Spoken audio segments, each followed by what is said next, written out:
Եթե ցանկանում ես փոխել քո իրականությունը, պետք է սովորես կառավարել քո ժամանակը։ Կառավարել ժամանակը այնպես, ինչպես մարդիկ կառավարում են իրենց բիզնեսը։ Ժամանակ չկա, ուրեմն ընտրություն չկա։ Դու ուղղակի չես ընտրում բիզնեսը։ Սկզբունքներով, նպատակներով, քո երազանքների հանդեպ հարգանքով։ Սկսիր կարգապահությունից։ Աճի, զարգացրու քո բիզնեսը, կառավարելով քո ժամանակը։ Այլապես դու մի օր կգնաս աշխատանքի, որտեղ դու կվաճառես քո ժամանակը։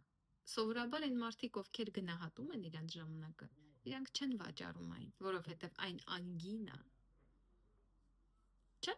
կարող են մարդիկ գնալ աշխատանքի, աշխատել օրը 8 ժամ ու վաստակել 100,000, 200,000, 500,000, բայց կան մարդիկ, ովքեր այդ ժամանակը չեն վաճառում և 8 ժամում իրանք աշխատում են 1 միլիոն, 5 միլիոն, 10 միլիոն, ինչու, որտև չեն վաճառում այդ ժամանակը, այդ ժամանակը չի վաճառվում։ Այս մարդիկ բիզնեսմեններն են, այս մարդիկ այն մարդիկ են, ովքեր իրանց ժամը 1 միլիոն են գնահատում, իրանք թանկ են գնահատում իրանց մի ժամը։